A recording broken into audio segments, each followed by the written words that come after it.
All right, welcome back, viewer and listener. This is episode 31 of the On Patrol podcast. We are here with Lon Weiss of Brigade Games, and we have been huge fans of Brigade Games for a long time. But before we get into talking to Lon and his wargaming career, his foray into Brigade Games, and all of the amazing things that we're going to discuss about with them, we're going to just briefly go into our alibis, caveats, and piggybacks. So, without further ado, please grab your shield, your spear, your belt-fed machine gun, and join us on this episode of On Patrol. And I'll kick it to Wyndehurst. Yeah, thanks, Kentuckian. So, as always, we want to talk about anything from last episode. Last episode, episode 30, was our interview with Rick Priestley. The only big caveat I would say, a lot of people felt like we missed some things. They wanted to hear, more on this or that rule set. And trust us, we would have talked for hours and hours and hours with Rick if we could have. But we needed to be good stewards of his time and the time difference with we were doing it at like midnight and 4 a.m. for us and the morning for him. So we got in what we could, but trust us, we would have done more. And if we missed something you really would have liked to have talked about, maybe, we have enough stuff, we'll talk him into bribe him for a second episode sometime in the future. But I'm glad everyone who has commented on it said they seem to enjoy it, and it was nice to have something different than what he normally does in interviews and talk some about the historical side. So that's all I had on it. Kentucky, you got anything you want to add? Yeah, Rick was excited for us to not just talk about Games Workshop with him, so that was awesome, and his historical kind of rule sets and those things. I will say that, Rick, we were trying to be good stewards of his time, but we ended up kind of cutting the episode, and we talked to him for Wyndehurst what seemed like another hour, and I was like, we should have hit record. So obviously anybody who knows Rick Priestley knows he's a heck of a guy, awesome human being, just stand-up human being, and yeah, it was a great episode. But without further ado, we'll roll into it because we've got a special guest here today with Lon, and we want to talk to him. Mainly, not just about price rises soon. I hope we can't get this episode out any better, but we'll try. So, Lon, we truly appreciate you being here and taking the time to talk to us today. You have a long and respected history in the wargaming hobby, and through Brigade Games, you have helped provide hobbyists with an incredible range of miniatures, rules, and resources covering everything from historical conflicts to pulp to sci-fi and beyond. Brigade Games has built a strong reputation over the years for quality figures, unique ranges, and supporting the creativity that makes tabletop wargaming such a great community. I myself am looking at several piles of Brigade Games.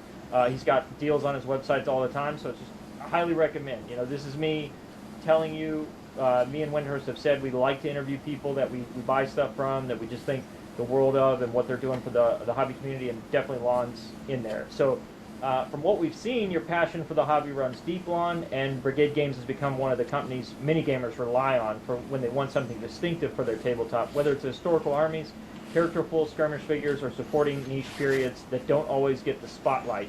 You really carved out a respected place in the industry. I've never played Call of Cthulhu or everything, but anytime I look at his packs and I just start going through and scanning them, I'm like, I need to play this game. Just because the models themselves, like I do not even know what the rule set would be, but the models themselves just are like, man, those would look awesome painted up.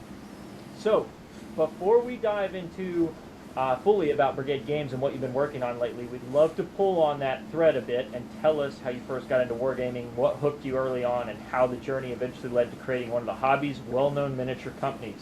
And with that, I always tell the listener and viewer, we're on patrol. Me and Wyndehurst made this as like we're sharing the foxhole. We just got back from patrol. We're getting ready to kick out, so this is us around the campfire or something, and we're getting to know a little bit of who this new person is, this veteran, right? Me and Wyndehurst may be like the rookies, hey, how do we stay alive? What's a good period? Is 28 millimeter the best? So we look forward to kind of getting into that with you, Lon. But I'll kick it over to Wyndehurst so he can ask the first question, and we can get started with this on patrol. So I'll kick it to you, Wyndehurst. Yep, thanks. And Lon, welcome. We're really excited for this. Like Kentuckian said, I think some of the very first historical models I ever bought were from you. Okay. So how did you get started into the hobby? Our first couple questions are your early. We'll ask about your early game, but kind of bigger picture. What was the journey for you getting into the hobby like? Well, the journey for me was when I was about 8. because I'm 62 now. So when I was about 8, 9, I'm trying to remember when Waterloo came on TV, the Waterloo movie. And my younger brother and I were watching it, and just happened to be that we had a very large hobby store in our neighboring town, which we used to go to quite often to buy models and stuff. And then it clicked when we wound up seeing Airfix Plastics toy soldiers for Napoleonics there. So we picked up a box, and we started painting, and we're like, well, what do we do with this thing? And then the next time we were at the hobby store, which wasn't that much longer after that, I noticed there was a magazine there, Wargamers Digest by Gene McCoy. So anybody in my age group, and probably maybe in your 50s and older right now, would remember that magazine. And so then I start going through the magazine, and I see miniature figurines, an ad for miniature figurines. And they were up in Pine something, New York. So not that far from me. I grew up in Carlstadt, New Jersey, and so then which is down by the Meadowlands, basically, if you know where the Giant Stadium or whatever they call it now. That's where I grew up. In any case, so I mailed away for some figures, and got them back like maybe 6 weeks later. That's how long it would take them, and they would just like cram full this little tiny silver and white box, and just cram it full of the toy soldiers. So you'd have to unbend them all and stuff. But my first ones were Napoleonics, and then I started painting. So then it got me into going to the hobby store buying paint. So and then I started reading. Some people would do reviews of rules or have an article about Napoleonics, and one of them, if I remember correct, was probably Scotty Bowden, because that was how I found out about Empire rules. So from there, bought the Empire rules. Are you a kid? Are you a kid when you're playing Empire? I'd never played. Oh, okay. To be honest with you, I never got to play. The only thing was I was organizing armies, and I had lists, and and building stuff and painting stuff, but I never got to play. Okay. Now everybody's always heard heard the stories about Empire, that you start one day and you finish like 4 months later. Yes, exactly. So I guess I'm kind of lucky that I didn't get it. But I just thought it was cool because when I started doing the research on stuff, because everybody had to do research, there was no internet, right? So you had to buy books, you had to find the books, you had to buy the books, and then start looking at the pictures, figuring out how to paint, looking up in the books.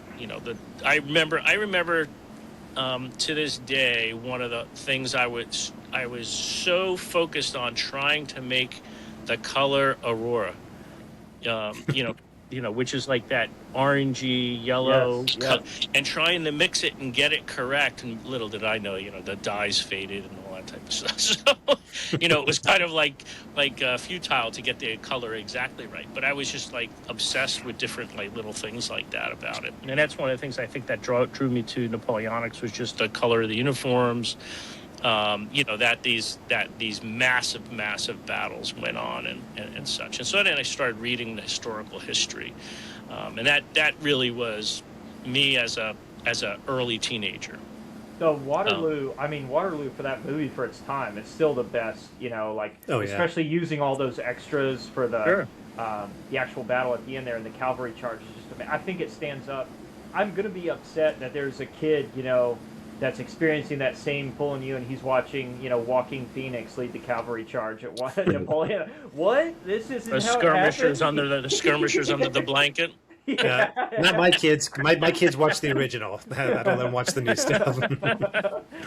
Yeah, you mean Napoleon doesn't lead his own cavalry charge at the end? Jeez, it's crazy. We're always curious. Like it does seem like a piece of media and stuff leads into us as young adolescents or a family member or something getting us into it, and then we can visualize it, and then it's like you're hooked. It's a drug. And we talked about the game or the hobby. The first thing, it seems to be Napoleonics. I want to skip down a little bit of the ways to who was the most.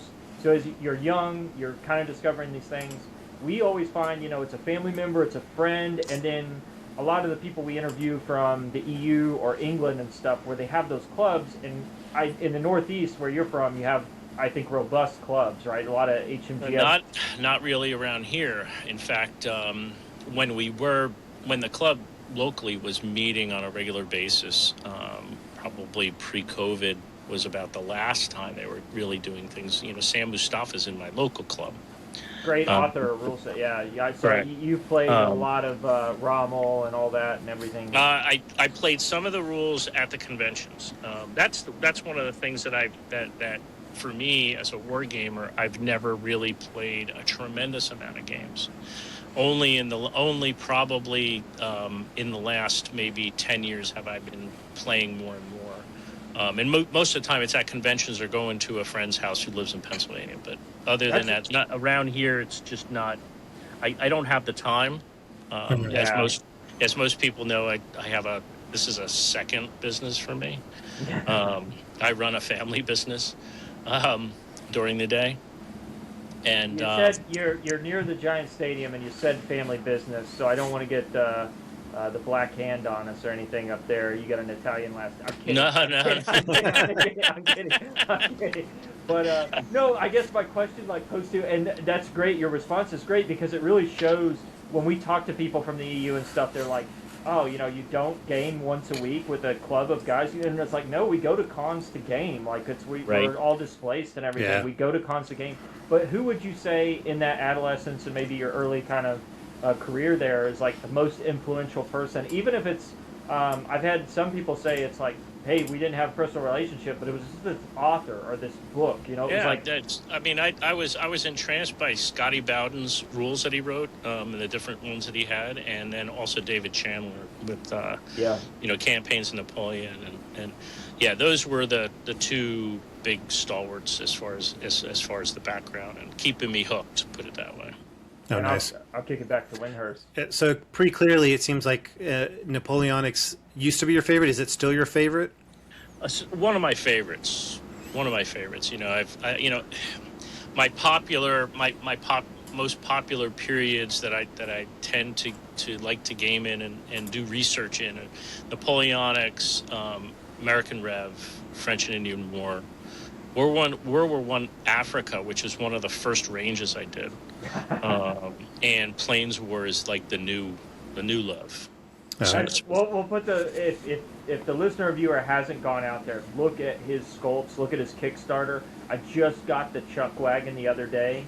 Man, that stuff is amazing, Lon. That stuff is, and I want to get into your sculptor and how you do all that and everything. But I guess that question, favorite period. Wyndehurst would be kind of in that Napoleonics. You have several. Yeah. Well, yeah, that's what I was going to ask is, then what's your favorite rule set? Because I know there's a lot, and there's a lot of contention, especially with Napoleonics, about what's the best set of rules. Yeah, Napoleonics I tend to bail on, because there's so many different ones. It depends upon what you're playing. And these days, unless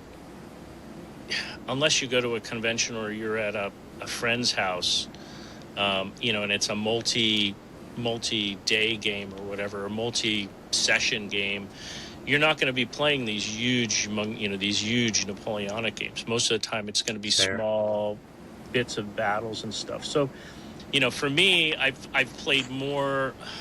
Iron Ivan rules tend to be some of my favorites. One of the reasons why I own the business now. So, I'll tell you about that later. But so for World War I, Price of Glory. This very ground, just really quick moving, detailed enough games that are fun. Right. And that's what usually what gets me. Trench Wars was one of the first World War I games I got into, which is very closely related to No Mores, which I think you guys know I did No Mores with a couple friends who wrote the rules and who were very big Trench Wars guys, and then developed figures for it. So I cannot remember the first time I saw No Mores. I was at a Historicon or something, and I was like, what? I remember being captivated by it for half a day, and then probably one of the most popular games. I mean, it's still going. Yeah. You know, when Jim goes to Jim Stant, who's the main guy driving the rules, when he runs games at conventions, I mean, these are things that have 20, 30 people at them, and they're just boisterous, fun games to play. You know, you don't have to worry about a lot of this normal historical stuff. You know, it's great to basically go off on a tangent once in a while. I like to think that you guys, like, I know it's wrong, but I like to think it's like developed almost as a satire or a parody, because there's some like ultra historical person and you're just like, hey, let's design this whole rule set to piss them off and just like go over It was Dome Wars was us sitting around after playing Trench Wars. I pitched an idea, and I pitched an idea to the guys, and I said, and so then we started riffing on each other, and it was basically beer fed. As far as, and it was just, how can we make it non-PC? You know, and that's awesome. So that's really what it came down to. Awesome. Yeah, people need to go look that up and just look at the models, and you'll have a blast just looking at the models. I mean, they're pretty. I like character. Yeah, a lot of character is a good way to put that. So moving on, we got your rule set. It's always like picking a baby, so we understand like it's hard to pick from, but quick, fun, fast is a good staple of getting a friendly, fun game in. I totally agree with you. And yeah, we wish we all had tables like Mark Freeth and the War Games Holiday Center, but it's hard to get Leipzig on a table and with a couple of buddies. So another question we like to ask, because we know people are very particular, and whether they're an author, you know, like yourself, a business owner like yourself, a player, whatever they are, it's always just like a good tell. Like, and sometimes it makes no sense why you really like this model. But what is your favorite model or unit in your collection this day? You know, I have two. Both were bought by Paul Hicks. There's a Napoleonic British engineer, which looks familiar to, you know, a figure in a series. And then there is an apocalyptic wasteland warrior that he did for me, who has a derby on, like a derby hat, and and a gas mask and a machine gun. I think I know that one. They're just two, and they're both sculpted by Paul, and and they're just totally, one is totally bonkers, one is cracking on, and it's just. That's a good answer. Have you ever had like a war game that stands out in your memory as like, man, that's just one of the best games I've ever played, or just the best group of people played with at that particular time? One of the best games was probably, I want to say, maybe 2 years into Gnome Wars, and it was because it was just getting more and more popular.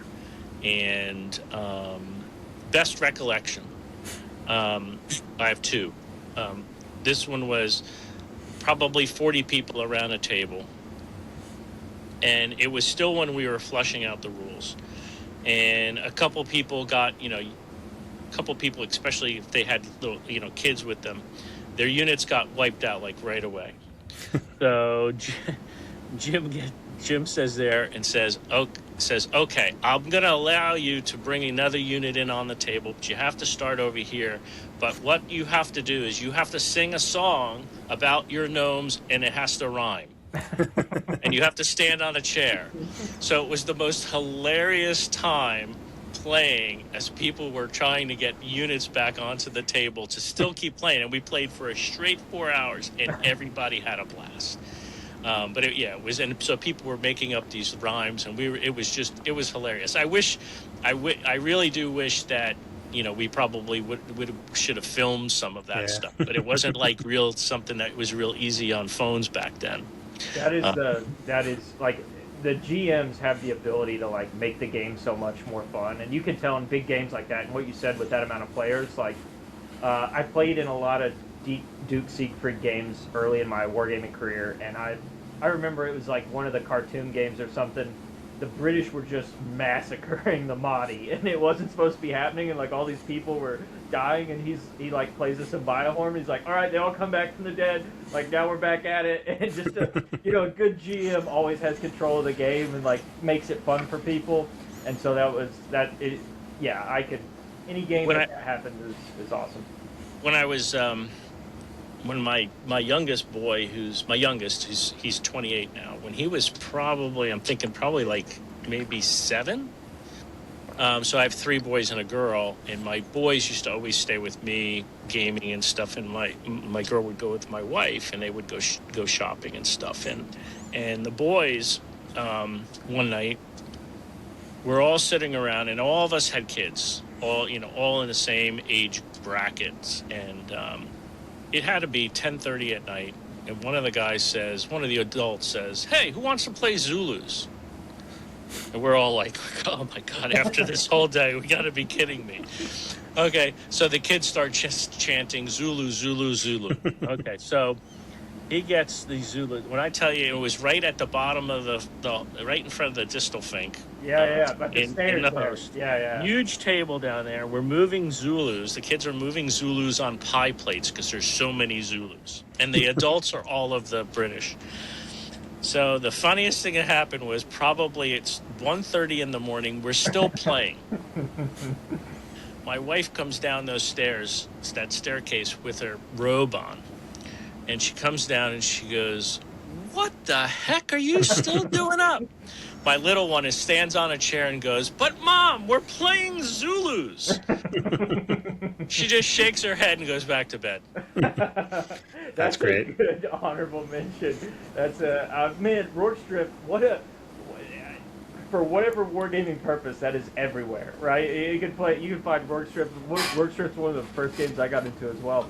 But great honorable mentions, great games, and I think it, definitely top notch. Your experiences there. We hear it all the time about people transitioning to the game, and just based on your kind of earlier thoughts with like, hey, I got into it in historicals, and then we talked about No Mores. Like there seems to be this transition from historical to fantasy. I would say, just based on your website and the company, you're still kind of both. But talk about that transition a little bit, maybe going back and forth. To some people, I saw it. I saw it and it was kind of amazing to me because I want to say it's probably about 10 years now. It may be a little bit longer than that, but it was a pretty big distinct change in the industry because I remember at one convention, a couple of guys I had gamed. In fact, the first game master I had ever walked up to a game and registered in for at one of the HMGS conventions. It was a Napoleonics game, of course, and he was playtesting some rules at the time. He came up to my booth and he bought some gnomes. And I was stunned because he was a strict historical guy. Yeah.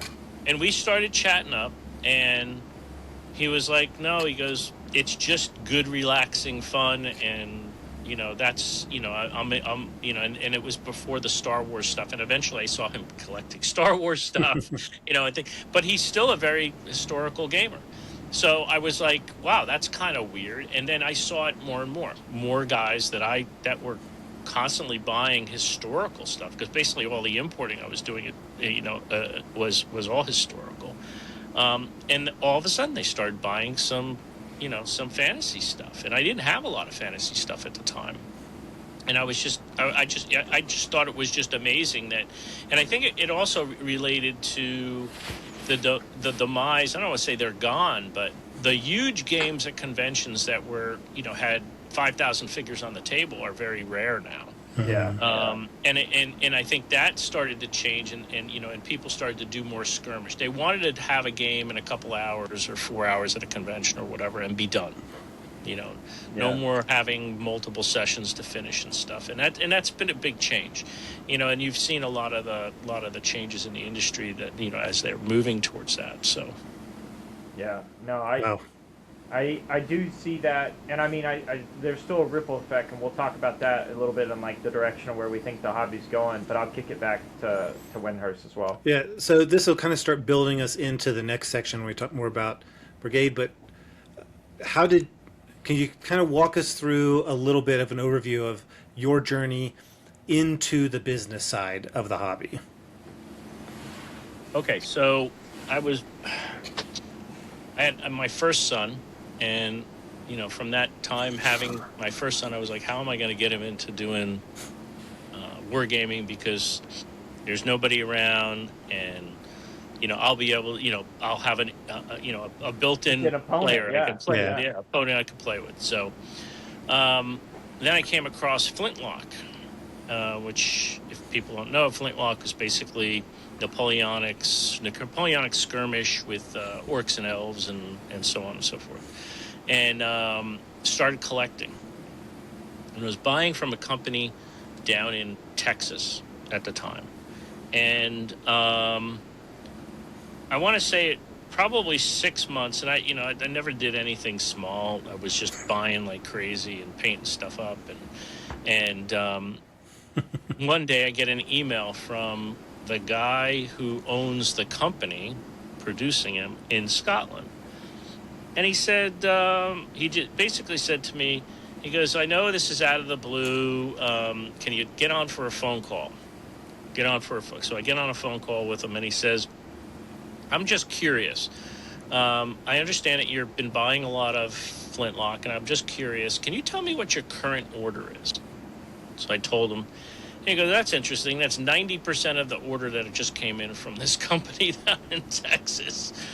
And long story short, he basically offered to have me sell Flintlock.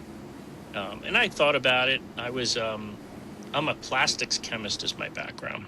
Okay. Okay. All right. And so I've also been in tech in computers for probably most of my career, starting off with, just an IBM PS2 way back when. And my feeling was that there was something out there to, e-commerce was just starting. Can I make a go? So, and that's how I got into it. I basically, before I registered the company February 2000, I think I started in fall-in, which was 1999, or so November of 1999. I built the first hobby historical / gaming store that had PayPal. It took PayPal. Oh, wow. I was the first one. In fact, even though I still have a PayPal account, they had to recreate my PayPal account because it was so old they couldn't upgrade it anymore. So when they kept making changes, I was on the first server. I don't know, but my feeling is that being a tech guy, I was like, there's definitely a way to make a side business here, and that's why I did it. And of course, when things go well. About 6 months later, I basically reached out to Eureka and Blacktree, and that was back at the time Blacktree was Icon, and they were just switching to Blacktree at the time, and became distributors for those two guys, and that's how I got started. So it was all because of wanting my son to play Napoleonics. And it was like this snowball, and then once you get a few companies, you're off to the races, and then you understand this. What are some of the unanticipated lessons learned about getting into the business side? Because most people, I think, see what you see in it. I would have to say, like, especially somebody like yourself who stayed around. I see a lot of people that are like, I can sell miniatures on the side and make a couple of bucks. And then once, a stockist has them making a $500 order every month, they go wheels up or whatever. But I can see, you're obviously to be around 20 plus years, 25 plus years here now, like your staying power. I remember seeing, I think, your booths when I was at StoreCon and Fallen and stuff as even an adolescent. So like you've stayed around, you've been able to adapt and change. You've got great lines of miniatures. But I always am curious, like people go in with the best of intentions and then money changes people, whether it be your friends or, how is this going to make it? What are some unanticipated lessons learned? Well, you have to have money. You have to have money to make money. So, whether, and if you're going to go into business, you have to basically make sure that you're okay with losing whatever you're putting into it. Everybody thinks everything's easy. Oh, I just have to take that out of a box and go and skip it. Well, yeah, that's part of it. But wait till tax time and you don't have all your taxes done. Inventory, all that stuff. So, there were a bunch of competitors that would pop up early on, and everybody was discounting like fiends. And I was just like, I'm not going to do that. I'll set my prices at a rate that was fair, that I could make money at. I'm not going to skimp, but make money at, and not do discounts on a regular basis. I'll do them a couple times a year, but not do them on a regular basis. And that, with the imported stuff, that was real important, because basically I think everybody at the time was using maybe 2.2, 2.5, and the pound may have been like 1.7. And so I was like, okay, I'll use 1.8.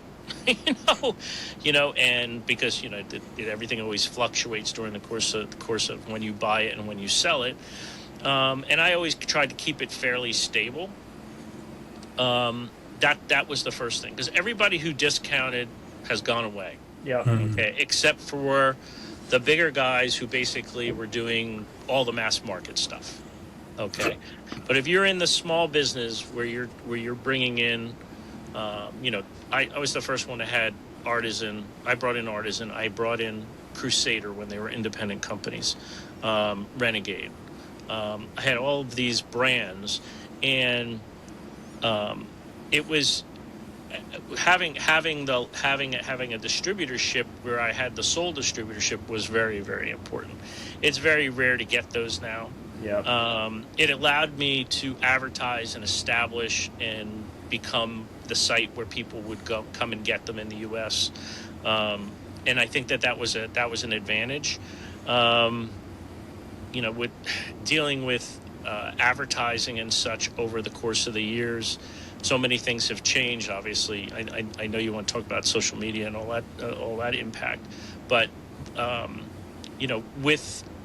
if I was to tell anybody, if they're going to get started today in any business, doesn't matter what it is, you get out of it what you put in. And if you think that something is going to be easy and it's just going to be a gravy train, it's not going to happen. Yeah. You have to put the effort in, and especially these days where there's so many brands these days. I mean, it's not like it was 10 years ago. The number of brands and the number of offerings have exploded, and plus now there's a lot more competition. Yeah. So you have to be willing to be able to suck it up. Yeah. Work it, lay in there, and get after it. Yeah, no, that's. And if you're doing it just because it's your hobby and you want stuff cheaper, that's not going to happen. Yeah. Because it's going to cost you money in the end. So. Yeah. I'll kick it That's back to interesting. Wyndehurst.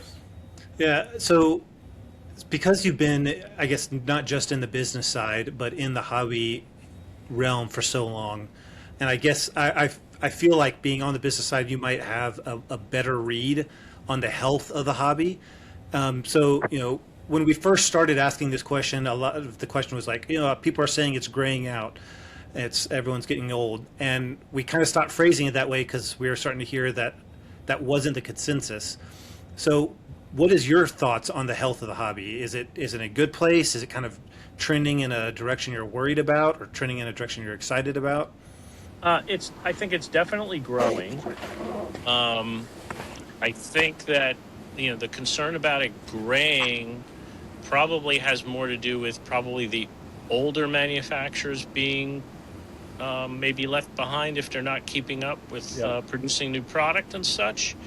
But I think that there's more than enough kids coming into it.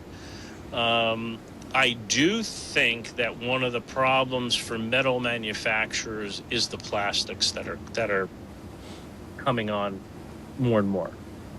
Because if all you do is if the plastics take all of the good high volume stuff, meaning like the core troops, most metal companies won't survive. Yeah. Interesting. So I think that if you want the metals to stay, you need to support them. It doesn't matter if it's me or one of the other companies out there, but they cannot survive. They will not survive without having the core troops as part of it, because you can't sell enough command packs to make your nut. Yeah. That's the War Games Foundry and you. I think I always place an order every year. I feel like just to be like, if anything happens to those companies, I'm going to be very sad. I want to skip over the next question because I think that was a good answer, and I think we're starting to get into Brigade Games, and I want to kind of go through that lens. Let's talk Brigade Games, and we talked a little bit about how it got started. I want to at least ask this because it's always important for every origin story.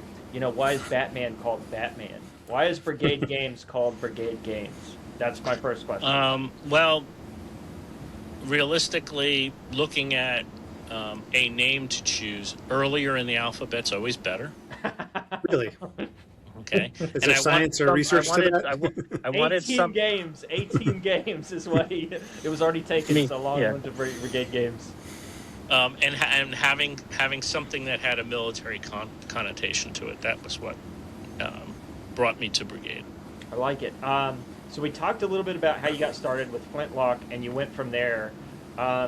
With you doing this as you at this time you have one kid, I think is what you said, or at least two when I started. You had two. Yeah. We always know that when having children and we're in the hobby, discretionary income nosedives, right? Like, oh, there's soccer, there's other things like that. I'm curious because I think this is on topic and we're riffing here a little bit, but I'm curious, like, how does that decision go with household six? That's what I call my wife. And like, hey, I'm gonna need about X amount of dollars to do this core order. This is how we're basically, because that's how I talk my wife into it now. I'm like, yeah, there's all these discounts, and I need to spend basically $500, but I'm saving $1,500. And she's like, well, what if gamer math? What if you didn't just spend that now? How does that go with like?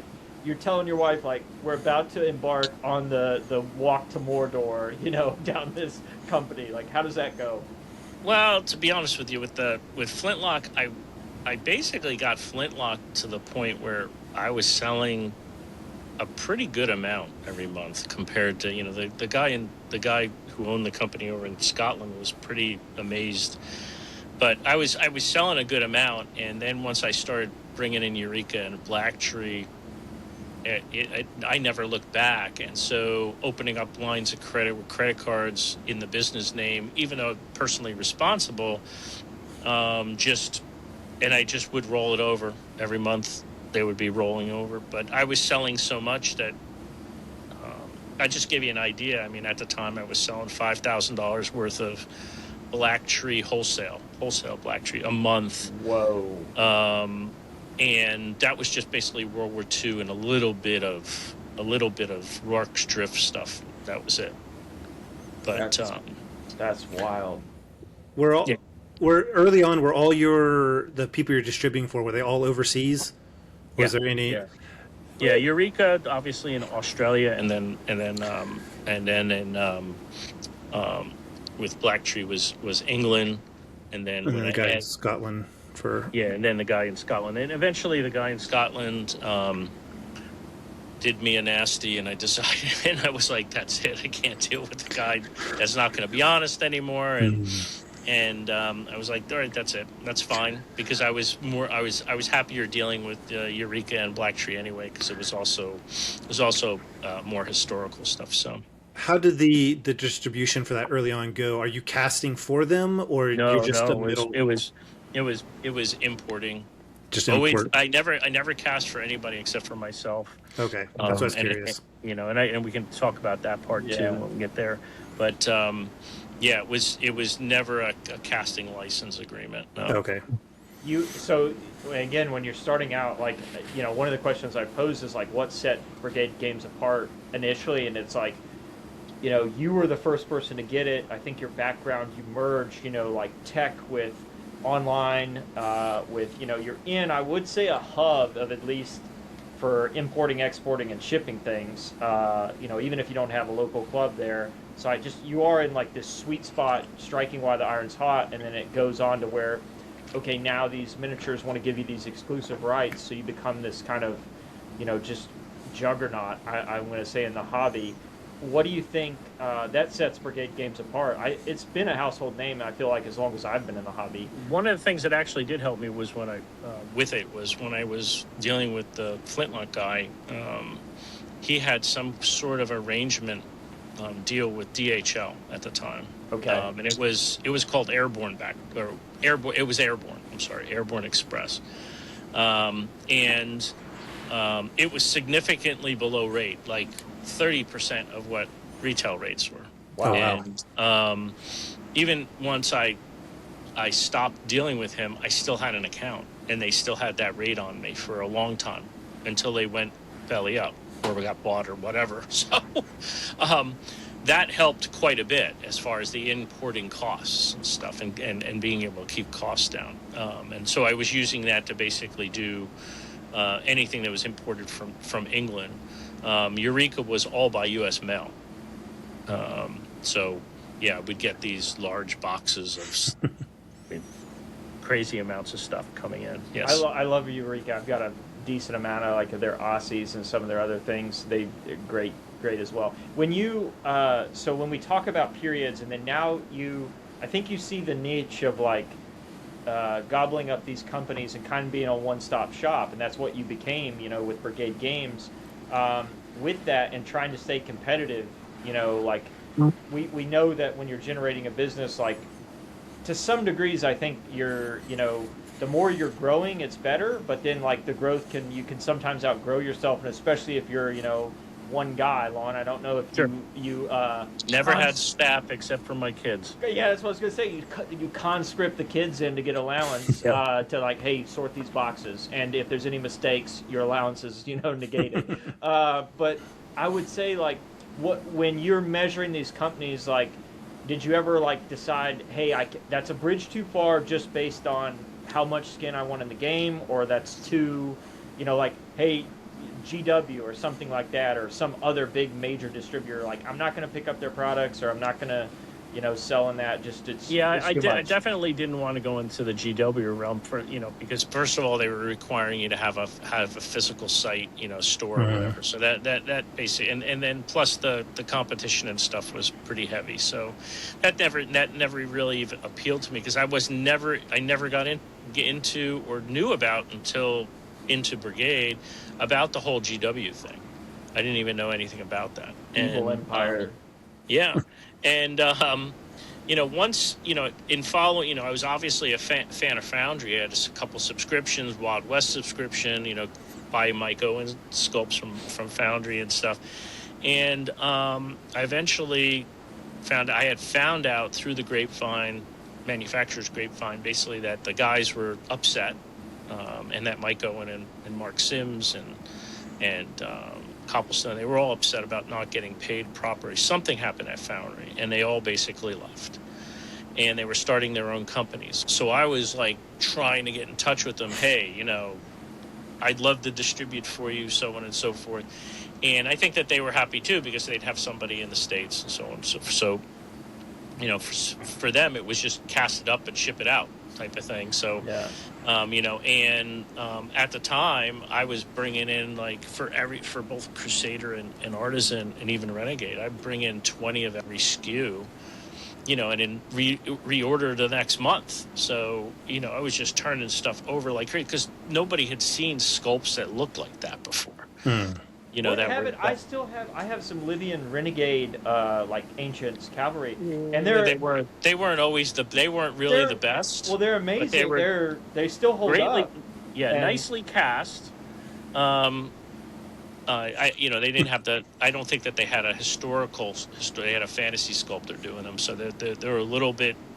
They were never as popular. Put it this way, I still have some in my garage. Oh, we'll have to get offline. Oh yeah, I've been starting to bring things to the conventions to try to get rid of the older stuff. So, you come to Historicon this year, you'll see some.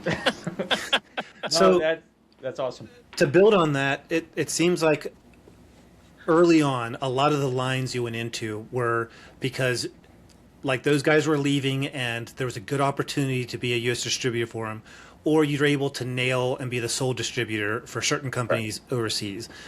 But going forward, when you're bringing in a new historical period or genre or a new company, what kind of leads into that decision process? Well, these days, if you remember, I bought Boot Hill a couple of years ago. So I had been after him to distribute for him for Boot Hill since he started. And he always told me no, always told me no, always told me no. And I kind of like was like, well, I could really sell a lot. I mean, this is where it happened. So, this is the perfect range to sell here. And, and no matter what, there still is a reluctance of people to order from overseas because, things do happen from here to there. I mean, there are some certain taxes and import fees and all that type of stuff. And then out of the blue, a couple of years ago, he reached out to me. And I said, I said, okay. I said, what number do you want? And I arranged the number and did the deal. So it was something that was always on my radar. Totally forgot about it, but it fit right in with and I have sold probably 3 times the purchase price already. I'm at least like 1% of that. I love those. How old are those miniatures, and they still hold up? Like they are immaculate. Yeah, they're basically foundry quality sculpts. Yeah. Artisan quality sculpts and stuff. So and to the listener and viewer, like, again, I'm trying to get clicks for you here, Lon. Like, go to his site, look on Boot Hill, like the Zorro figure. You've got some of the Texans and stuff from the Alamo. The mariachi band I think I have, and then the tax collector I think is super cool to do like a Federale town. Let me tell you, I have 2 sites, and I'll give you a quick story about why. I have brigadegames.com, which is the original site, and then I have brigadegamesminis.com, which is the newer site. Minis is on Shopify. That's the one that has Boot Hill. That's the one that has Planeswar on it. It's more modern. Some people don't have any issues checking out there. International's better there. I have more options for shipping and stuff like that are built into Shopify. So that's it. But the reason why I had to do it was because early October, there was a cutover where the business of the other platform for BrigadeGames.com, the platform that sells to a whole bunch, they have 20,000 customers, and I was one. They were purchased, and they had an outage, and the outage lasted like 3 days. Whoa! It was 3 days into it, and after a day, I sat there and I said, "Listen, let me go spin up a Shopify store." Because it was the easiest for me to do. And like I said, I'm a tech guy, so it wasn't that hard for me to do. Spun it up, got it operational pretty quickly. The other store, actually, it was down for a full 3 days, was not fully operational for 5. And I had already had all my Black Friday, Cyber Monday stuff queued to go out. Yeah. And I had to put all that stuff on pause because of that. And what happened was I was deathly afraid that during Black Friday, Cyber Monday, that the other site, the original site, would go down again. And so I kept them going.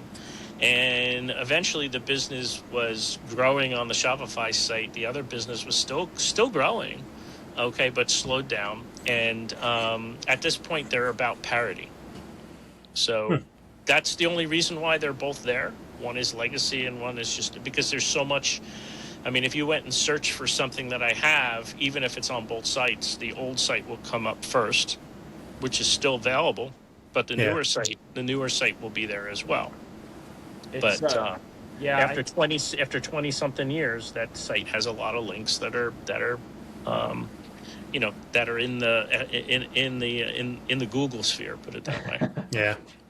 I want to go to the miniature design stuff right now because I know we had talked a little bit offline about Paul Hicks, and one of the things that I think some of the first miniatures I'd ordered from you were the French and Indian. Me and Wyndehurst have just an infatuation with that period. We're from kind of in that area. It's just an amazing period, and I will have to say this: I own about every manufacturer of French and Indian war games figures that exists, and between me and Wyndehurst, I know we own them.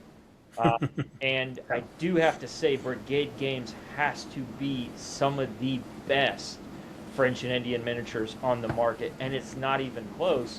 And I know you post on the website like Paul Hicks sculpted that. I want to know the origin story to that, and especially people that are in the war games hobby will know Paul Hicks is renowned. The Arnhem stuff that they just released with Empress and everything else like that. How does this guy that works for the family, air quotes, in New Jersey, New York area, get to be around Paul Hicks, and like how does that relationship and the French Indian stuff come to be? All right, so I was the Bolt Action distributor Nice. when he owned Bolt Action with Simon. Simon was the business side, he was the sculpting side, I reached out to them and I said, hey, because I was a big World War II guy, right? I was selling World War II from Crusader. I was selling World War II from Artisan. I was selling Company B World War II vehicles, which were some of the first vehicles, right? I was selling AGN out of Canada. And I said, hey, guys, I'm interested in distributing it over here. And that's basically how we started. At one point, I had talked to Paul about doing some sculpting. Myself and Bruce Meyer of Company B were sitting at a fall-in one year at Eisenhower Hotel at the bar, and we drew up plans to do Pacific War. Okay, and we share that range, and basically, Paul was all in because it wasn't conflicting with what they were doing, and they were not going to get into doing Pacific War. And he was very interested in doing it, and that's how we started. And the thing is at the time, he was not full-time with Bolt Action. He was still working in the lumberyard. Wow. And us contracting him to do the Pacific War stuff over a guarantee of X amount of figures a month allowed him to get out of the lumberyard and go full-time. Brigade Games gave us Paul Hicks. That's the origin of Paul Hicks. I remember I had some of the Bolt Action 28 millimeter. It was like 25 millimeter when they were first coming out. I remember they used to sell the vehicles in those like card boxes, but they were all like resin and metal. And I remember using it as a doorstop one time because it was just so heavy. That I still have a bunch of the vehicles. In fact, I got one right here. Yeah, it's a brick. He's going to show you a brick. Yeah. This is an AEC. Yeah, yeah. It was just yeah, they were. I mean, and they're really nice. They are. I remember I had a bunch of the Hanamags and I had to glue the tracks on, and that was like my first night fight nemesis with super glue, was like gluing your hands to the tracks. But no, that's an awesome Paul Hicks story, and he does the French Indian range. Anybody who he does. Just so you know, I'll tell you what he does for me. He does, I say, Pacific War. He has done some unique, like different World War II figures. He's done China at War, French and Indian, American Rev, Western. He added to the Victorian line that I had started with Mike Owen. He added to the World War I line that I had started with Mike Owen. Plains War, right? Plains War. Plains War is the newest one. Yep. Trying to think of anything else. 1812, the apocalyptic stuff. Just looking behind me. I know you sell like those. I'm in one of my stock rooms. The Putin and Trump figure and Hillary figure. I want you to say Paul Hicks did those. No, he didn't. He didn't do those. I know, but I wanted to. Yeah, Mark Evans did those, but he did do an Elvis for me in Atomic Cafe. That's what he did. Oh, Atomic Cafe, yeah. Sick. Yep. So he did an Elvis in an army uniform for me. What's that process for developing a new line with a sculptor? What does that look like? I don't think I've never even seen or talked or listened to anything about that process. It depends if they're beers at the Eisenhower. That's what. I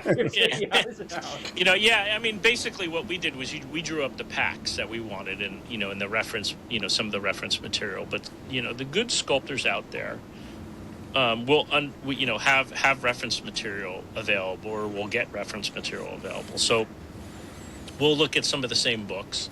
But at this point, with Paul, I can sit there and say, hey, for this, I want this unit, say, for example, Dunmore's unit. I want Dunmore's unit. Can you do these? And sometimes he'll even come back and he'll say, listen, if I do that, I want to do you have a problem if I do this, this, and this along with that? And so we tend to riff with each other as far as putting the line together. And if he has an idea, that he wants to do while he's sculpting. Like, for example, when he was sculpting some Napoleonics, he said, "Hey, how about if I do a band figure or two, and then, along with with the cantineers that I'm doing," and I go for it, and yeah, he did those. So his sculpts have so much character to them, which Correct. is something that we just love. And I want to kind of talk about that a little bit later when we talked about injury stuff. I just think you don't see it in plastics. But from when you're working, is that like you just trust his artistic mindset and his method, and you just say these are kind of like that we want, and then he adds his own character and flair to them, or you kind of say, well, I kind of would like more animated and more this or that. Right. I might sit there and say I don't have to worry about the animation with Paul anymore. So and I don't think I really ever did. But I might say, listen, I would like to do this unit or this type of uniform for this period with and I need a command pack, I need an advancing pack, a firing loading pack, and a marching pack as an example, and then he'll knock those out. And I'll give him pretty much a leeway, and I also typically have a list running. We have a shared list that he can see all the time, and I update, and he may make comments on. But basically, I allow him to pick from the list based upon what mood he's in. That's clever. Because if he's not into doing French and Indian, and French and Indian is at the top of the list, he can pick anything from the list. So because I want his best. I want his best work when he's really into doing it. And sculptors all have their own way of doing things. But one of the things I know that he tends to like to do is go stick a movie on from the period. And that gets him in the mood to do that work. But if he's not feeling it, he doesn't want to go and do the period at the time. There's just so many, if you're doing Napoleonics day in and day out, there's just so many things that you can do before you drive yourself insane, counting buttons and all that type of stuff. I need Paul Hicks's email, and I'm going to gift him that new George Washington French and Indian movie and be like, hey, talk back to Lon. Like, we need some more ranges there. That stuff's awesome. Young Washington, the one that's coming out. Yeah. We'll see how accurate it is, right? I'm hoping it's good. I hope it's good. Yeah. I guess the antithesis of that, another follow-up to it is, and because you're a business and you have these relationships, like that's obvious with you. You're a people person. You deal with all of these people. It's obviously successful just based on the years you've been in experience. So, what would be, you don't have to mention any names, but I assume you've had the opposite reaction with either an up-and-coming sculptor or another sculptor in the community, and you're like, hey, I'm going to try this out, or you've never had that because you've never, you want to stick with a sure thing. Have you ever had, a bad interaction with a design or sculpt or anything like that? I won't mention any names, but I have had several sculptors over the years, and Paul's been the steady Eddie. I've had a couple others. I had one that promised to do an entire range, and then bailed after I think it was 4 packs. He bailed after 4 packs, and wow. I was just like, but you said that you would, because that was one of my contingencies was you got to stick for the whole range, and it's going to be a minimum of 20 packs, and he bailed on me, and I was like, that's not cool. Yeah. Yeah. So. I won't mention names, but that was and I can understand, but he's the certain people can be a little flighty from time to time, and sculptors are artists, and you have to.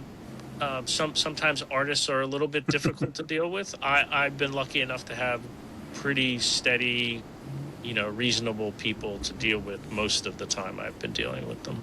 And then the final follow-up, I think, for this kind of miniature design and production is, do customers, do they have any dictation in this? I know when you talked about with you and Company B at the bar, do you feel like you got emails where it's like, hey, I'd really like to see this, or I'd really like to, and you just get, once you get to 15 emails, 50 emails, 100, or people asking you, you're like, I need to put a foot in that. Does that happen? Yeah. And the thing is that there's not that many that that contact me. I mean, there's probably half a dozen, and the thing is that I had one guy give me an entire list of stuff that is a wish list for a couple of the ranges, and I'm slowly plowing through the list. So because if they're good ideas, and I feel that they're good ideas, I'm going to do it. So one of the benefits for me at this point is that I can do what I want. There's enough. I mean, to be honest with you, there's enough income coming in. I can do whatever I want. I did figures for HMS Terror, which, I just thought it would be cool to do, and is that based on the only thing that I saw that equates to that is the Netflix show. What did you base Terror on? Is it that Stuck in the Ice? That's what it's based upon. But then I read the book, read some books on it, and I was like, well, this would be interesting because I could always use Arctic, sailors and explorers and stuff. And I have a Tunback that's being molded, so I have to, which is the Beast, but it looks more like a polar bear. So. You can't duplicate things that people put on TV, obviously. But things that are historical. So, but I just thought it was an intriguing story, and and there's not a lot of polar adventurer type stuff out there, as you know from my like the Cthulhu and some of the other stuff I did. Most of that stuff is me just thinking of things that people would potentially need in a game. If they wanted to run like a pulpy type game or a Cthulhu game, just useful pieces is what it comes down to. So that kind of harkens back to one of our earlier questions. So it seems like either you find really good business opportunities with distributors and stuff, or when you're wanting to add something to your line, it's like this, I want this, or I think people will find this useful. I think I'll add it. I don't see it out there. That's pretty accurate? It's both. Yeah. And I'm lucky enough to be able to afford to do what I want, but I also look at the business opportunities. If I foresee something down the road that's coming, I know, hey, there's this rule set that's coming. If I can get it out fast, and I think I have the ability to do that most of the time, I'll try to capitalize on that. I'm not always right. I mean, I've had plenty of duds, over the years. They still sell, but they're not they're not over 100 packs yet. They're great. Some, most of them are really good figures, but some of the stuff is just you're just not going to sell that much. Now, it could be that somebody like I sold the other day something that I hadn't had. I probably sell 25 packs a year, and somebody came in and bought like 20 packs for it. And I was like, hey, what are you using this for? And he was like, oh, I'm doing this big game. And I said, oh, that's great. But who would have known? I'm also looking at as I start to fill in certain things. I did the town drunks for the Western. Just little things that you could use in your dioramas and games and stuff like that. I just bought those figures. They came with the Chuck Wagon. Those things are awesome. You're on the pulse of it. Not only with the conventions and the online presence, and I think you really, as you said, you being one of the first kind of online people here, you've got almost like I can't remember the name of the stick that finds water, but you do have this good dowsing rod. Dowsing rod. Yeah. You have this good measure of, okay, I think I know what's going to hit. And to some degree, capitalism, it's always a gamble, but I will say the odds are a little bit in your favor to that. I want to move to a little bit of the wargaming focus and some of our other topics as we're going on here, because we'll end with, I think, a long topic as well. With the historical wargaming focus, that's normally what we are with the podcast. I like Yorkshire's rule of no weird shit. However, anytime I look at your site and I'm like, hell yeah, I need 30 zombies, or I need, Putin with a baseball bat, and I'm like, well, how did I get I can tell you how the historical zombies came about, because that's like some of the newer stuff. All right, so one of my newer sculptors, is in Greece. And they get taxed pretty heavily if anybody sends him anything. So he's deathly afraid of me sending him a box of figures, to match up sizes. So the zombies were, okay, we'll do a couple packs of zombies so we can get the sizing correct, and we could talk about the sizing. So because, one is sculpting size, and then it goes through 2 pressings, right? A master mold and a production mold to get the right, and then the castings come out. So there's a bunch of shrinkage that happens. So it was to basically figure out the sizing for humans. You created a line of miniatures to get sizing.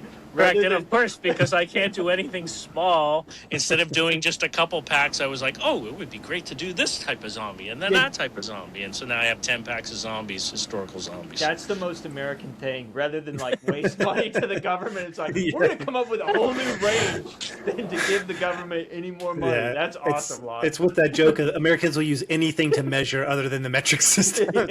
We'll use zombies to measure the right size for humans. That's awesome. Because and the reason was because zombies, it didn't matter what size. So they were perfect. We keep talking about that, like, to historical, like, obviously your passion is all over the place with, like, periods and games, and it's like, I think anybody that talks to you longer than 5 minutes knows you like to have fun. Like, are we having fun? Doesn't matter if we're playing Napoleonics, Flintlock, or Atomic Cafe. And that's to have fun with. We're going to, like, measure these questions kind of going towards the future, and we were foreshadowing, I think, in a little bit. Why, or if they do, are historical games continuing to thrive? And I'll caveat that a little bit with the sense of, like, there is this, to Yorkshire's chagrin, there is this, like, new skirmish era of gaming. For time, for expense, for all of those things that you said. Is with bolt action, with, like, muskets and tomahawks, I still think it's doing well. I think. Pillage, new rules coming out. Pillage, new rules. Like, do you think that is the new, like, era of historical gaming? And I guess it has been. And, like, is that the new way of the future? Are we ever going to get back to massive armies? Or personally, I don't think so, because I don't think most people have the time for it, and most people don't have the money for it. There's a lot more people want to get playing now. And sure, there aren't a tremendous amount of stores, but there are some good stores in certain locations. But you do have a regional convention typically that's not that far away in most of the country, and if people can get to a convention, I think their whole outlook changes. And I think that, but if you're asking somebody to sit there and paint 1,000 figures, it's a little different than having to paint 40 to play a game. Right. Yeah. And, it's just everybody's time. Especially if you have kids. If you have kids, your time is limited. So do something small. And that would be my suggestion is get doing something. You brought up the Yorkshire Wargamer, and one of the things that bothers me is people can't even do a Google search. I mean, come on, don't sit there and ask about what the uniform, what was the color of the piping on this unit in the British Army in 1812 or whatever. I mean, you have Google, you could get it in 2 seconds. Yeah. I would, along with plenty of other people who grew up in the hobby, that are at least been in the hobby, say 20 years. I have more books than my wife wants to admit. Ospreys for the win, right? Yeah, Ospreys. Yeah. I mean, I have 150 Ospreys, sitting here, and it's, but that that's what we used to always use. So we grew up with no internet at one point. So, and I still like them. I still like looking at pictures and reading up on the units and stuff. And Amazon, you can normally get them for like $10 a used, and I will buy. I've noticed that the prices have been climbing. I mean, there's not as discounted as they used to be. Yeah. On Amazon. It's probably just because of volume of what they're doing or whatever. But we've tried to make a case on the podcast that the skirmish game can be what leads you to the big game. So get in the game, start small, and I don't know if it's just wishful thinking or because Kentucky and I, like we can't do anything small. We see more nice figures and we have more than we need for a skirmish, and then it's like, well, I want everything on the table. But to try and make a case for that. I just don't know There's a how difference practical that is. between I mean, there's a difference between large games and humongous games. You True. know? When you used to go to Historicon or Cold Wars or Fallen, and you used to see these games. You know, half the games were 1,000 figures on the table. Yeah. Very rare now, and a lot of times those games were run by clubs, and there was like 2 open slots, and the rest of the slots were taken by all the club members and stuff. You know, and the things, and you would never be able to get in those games anyway. But like I said, I wound up learning because somebody was doing his own set of rules, and we played probably 6 games over a 2-year period. And I don't think he ever published the rules. I thought they were great, but he never published them. But they were I want to say they were kind of not humongous battle, not small battle, but kind of in the middle. Which is that's a good like perfect thing to aim for in my mind as well, because no, you can't play Gettysburg like every weekend or something like that, but you can do a wing of it. You can do a kind of engagement of it. I'll kick it back to, while we're still in this historical wargaming focus. I mean, maybe that question could go to like what he wants to see in the future. I apologize for my poor drafting questions here. No, so I guess I want to skip one and go on, because you kind of talked about, so many people just want to get into a game quickly and just paint up models. We're trying to promote historical wargaming and encourage people. What advice would you have for new people getting into historical wargaming? If you have any. I mean, the best thing about historical wargaming is that there's so many rule sets out there for you to to touch a bug that you might have, whether it's World War II or Napoleonics or whatever. There's so many out there. Pick one, okay? Pick something that basically would be skirmish to start with, because you're going to be able to get started faster. Pick, obviously in a genre that you want. So pick the period that you want, okay? Whether it's World War II or whatever, and then just pick up some models. It doesn't matter who it is. Pick up some models. Get a your basic paint set, and just start painting and get some on the table. Organize them based upon the rules. Just my biggest advice would be is for skirmish, they could be mounted individually. So mount them individually, so you can use them for any rule set. When you get to the bigger stuff, you got to basically put them on bases and larger bases and things like that. So stay away from that to start with, because you want to basically get gaming as soon as you can. Mm-hmm. And if you have a buddy, try to get them involved. That'll help. And then some people can't do that. Some people just do it and then bring them to a convention or go to a convention, and that would be my suggestion. But you got to start small. You got to start somewhere. Pick up a book. Like Ospreys are great for basic information about a period. Of course, you see the uniforms and some action. Photos or whatever in those books, but that'll all help. Part of my love of the historical wargaming is doing research on stuff. Mm-hmm. Yep. Okay, and looking up stuff, and then applying that with paint to my figures or organizing my units, a certain way. And some people are gonna, they may have come from a GW side. There's plenty of home, I don't want to say home, but 1940K not 40K, but really well done rule sets out there.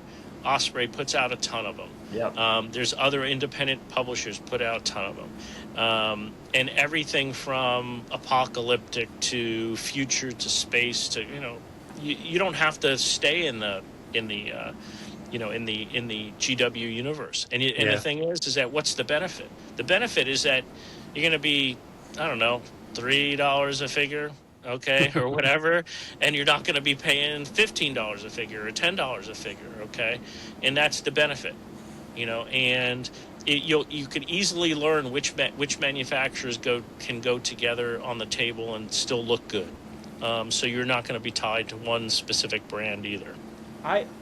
That is, to me, watching the relationship. I've gotten a lot of historical wargamers from 40K into bolt action and 1940K, and then you can get them into other historical games. But it's like watching a battered spouse go back to like the abuser, because you just see what GW and I think what some of these sci-fi companies are doing to people, and it's like, hey, look at Brigade Games. He's got 6 figures, $15. I know you haven't seen that price for like the measuring tape, but like, look, you got 2 or 3 of those packs. You have an awesome historical game. It's super fun. Guess what? The codex creep isn't going to happen in Muskets and Tomahawks. It's done. Like, here's your rule set. Buy from any company you want, because it's not just one company that holds the reins. But the way they keep abusing, I don't know what Warhammer edition. Man, most of this podcast is like 50% of us just crapping on GW. So Lon, buckle up. But no, I'm kidding. But the idea is like, I don't understand how they're going to keep abusing it. One day they're going to, I think their patron's going to leave, and I hope it's a good day for us. Like, I hope your sales. I think that there's people that have a lot of fun, and obviously it's an entry point for the hobby. But I think that if they're exposed to if they went to a Historicon, for example, or a Cold Wars or a Fallen, or one of the other regional conventions, I think their eyes would open. People are very friendly. As opposed to 20 years ago, when you walk through games, if you didn't have a ticket, you weren't playing. These days it's like, oh, come on up, I'll make a place for you. The best thing, the best GMs, game masters, are the guys who basically, or the gals who basically want to teach you their game, because they take pride in what they did and they want everybody to be able to play. Sure, there's a limit, but that it's a totally different universe of gaming. And if you have a group of friends, and that's the other thing, is if you have a group of friends, you've got a club, go and play at each other's house once every 2 weeks or once a month or whatever.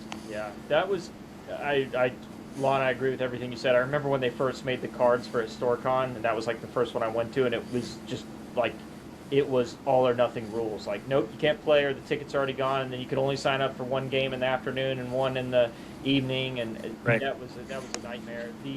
But moving on, what I see is, especially with you, a person that's the distributor, manufacturer, all of these things, and we're talking about rule sets right now. Like, how do you see that evolving? And the analysis behind that would be, at least my take on it, and we've talked to War Games Atlantic, we've talked to Warlord Games and all these other places. There's some companies that seem, they're trying this evolution of, okay, skirmish games are going well, right? We've got a lot in World War II. We've got a lot of skirmish games in the Black Powder era, and then now there's this new trend of, okay, you want the mass battles and you want that?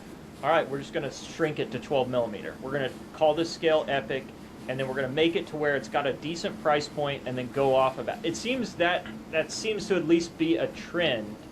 And then those rule sets, they're still using some of their rule sets, but how else do you see them evolving? And like, how does that, what's the effect on you?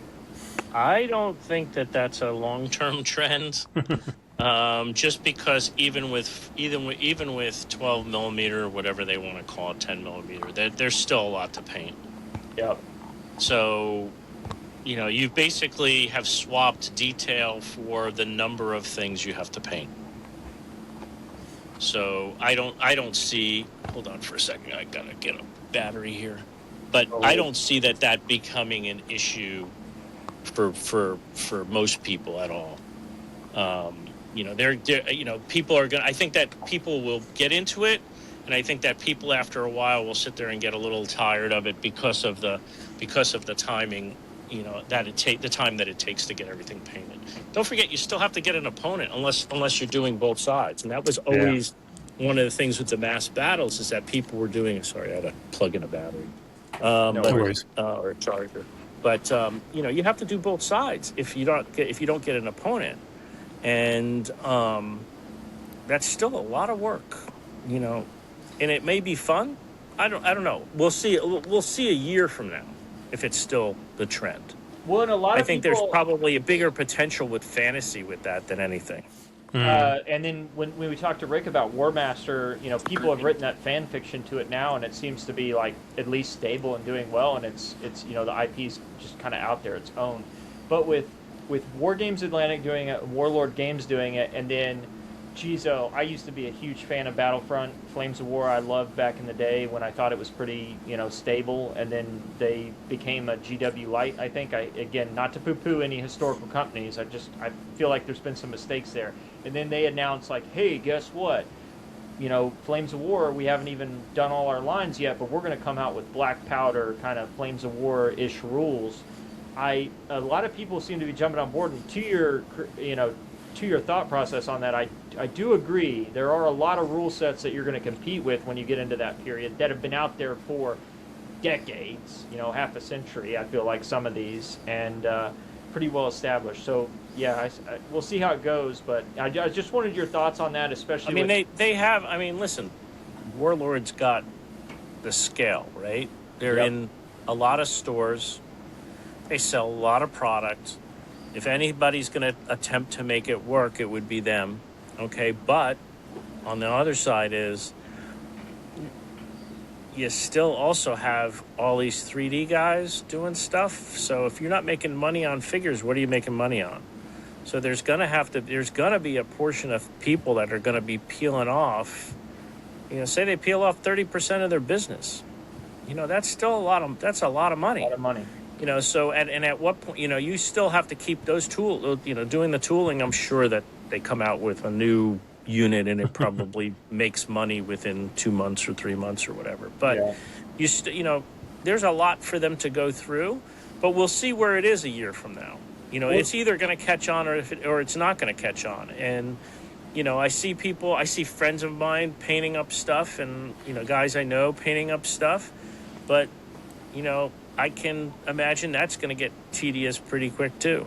Yeah, we'll see them. We'll see if they're on for sale or some of the flea market sites. Yeah, when all the plastics came out, it was like when all the plastics came out, the initial plastics, Victrix and Perry's had the plastics when Napoleonics came out.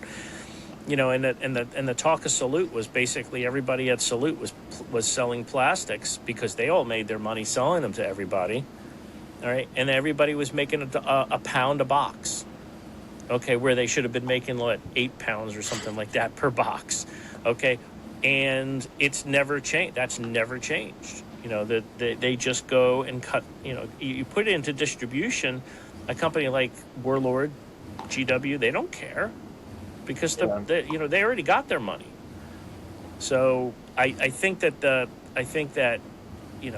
have been plenty of metal suppliers that have done 12 and 10 millimeter and so on and so forth for a while. We'll see. Like I said, we'll see where it is. It also depends upon how good the rules are. If the rules are good and they play and they can play a 4-hour mass battle game, that may catch on. Well, and there seems to be some companies leaning into it. We've had this discussion with several other authors on there. What are companies going to become? Are they going to be rules writers? Or are they going to be miniature producers? And Plastic Soldier Company, I think would be a good example of when they bought or do stuff with Cromartie, I'm not saying that right, but they were like, hey, we're selling the rule set and we'll sell you the miniatures either printed or we'll sell you the STLs. And there's now this halfway house that's hey, we it's miniature agnostic, we don't really care, we plan to, I guess, make the money off you on the rule set. And to me, that's a way to, I guess, in some type of GW sense, that's a way to protect, what you're going to make the money off of and know that people are going to, run rampant over your IP. It doesn't seem, there's a lot of 28 millimeter things on there, but I assume, you feel STLs and some of the printing issues happening. I'm sure every company does assume it, but from all the distributors we talk to and war games companies, it's still growing. There's still people coming to the hobby. So sure. I've got 200 merchant licenses or commercial licenses for STLs, mostly buildings and stuff. Because if I see one thing that I think I could potentially sell, now I haven't done a great job of getting them on my site yet, but that's coming.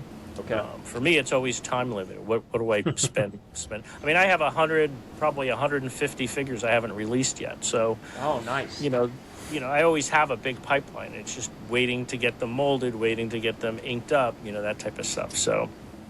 No, I'll kick it. I really love those thoughts. I'll kick it to Wyndehurst for any follow-ups on that or to a new topic. Well, so this might kind of fall under the next category a little bit, and we kind of skipped over it earlier, but I really want on your thoughts on the strengths and the weaknesses of metal to the others. So earlier on, you let us know that in your opinion, if we want metals to stick around, we got to support it.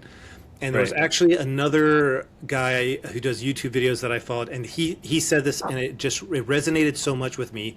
He typically reviews a lot of GW stuff, and his complaint was these new plastics and the new 3D print models, because they're being designed on a computer and not by sculptors and not by painters, you're getting so much detail in them that it's almost impossible to paint them up and have them look really good unless you're a masterclass painter.